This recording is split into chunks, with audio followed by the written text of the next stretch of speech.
Well, in 5 or 10 years, we could look back at this bill as being one of the biggest moments in 2018. Explain why you think this bill could have, lasting impact for Americans and even people around the world.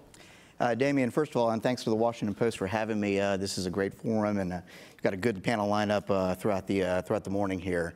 I'm excited to have the opportunity to answer some questions and, as you say, kind of relate some of the impact of what happens here in Washington to the traveling public and the safety of the traveling public, but also how they live their day-to-day lives. The FAA bill, taking a step back, because what an FAA bill and what that means to people is kind of part of sometimes some things that it's not very clear. Every now and then the FAA reauthorization bill comes forward because we rely on the authorizers to provide authority for us to spend airport money, and that means big infrastructure investments at airports all over the country, big and small. One of the key elements of the FAA reauthorization bill that's being considered now in the Senate is key investments, over $3 billion in the AIP program, plus a supplemental $1 billion investment into airports. Infrastructure is a key priority of the Department of Transportation, and we're happy to see some investment and opportunities go forward there. As it relates to the agency's operation, it's always good when we can have long-term stable funding. It allows us to plan the infrastructure investments. It allows us to plan our modernization programs so that we can upgrade the existing air traffic control system. At the same time, it allows us to address key policy issues. One of the big issues that we'll probably talk more about is how we safely integrate drones, address security issues, and there's a lot of things to like in the bill there.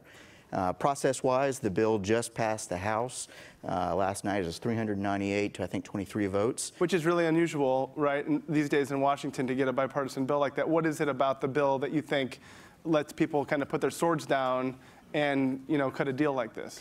Transportation policy is a good place where people can come together and recognize the importance of getting legislation done. And that's something that we've seen in the past with FAA reauthorizations. And so the effort to address member priorities and to address administration priorities to the extent they were able to is seen in the strong vote that you have.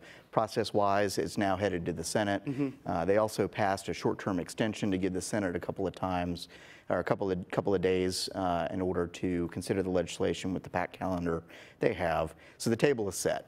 Right, and the bill did it have all the priorities that the administration was seeking? Were there any things that you guys hoped would be in there that maybe you're gonna have to revisit later? I know that the air traffic control issue was something that was talked about a lot earlier last year, but is that something that just wasn't, there wasn't the political, willpower to get done right now? As it relates to air traffic reform, there wasn't the votes in the House to see that move forward. Bill Schuster was an effective champion and really understood the issue and pushed it as far as he could. Right. But unfortunately, the votes weren't there in the House.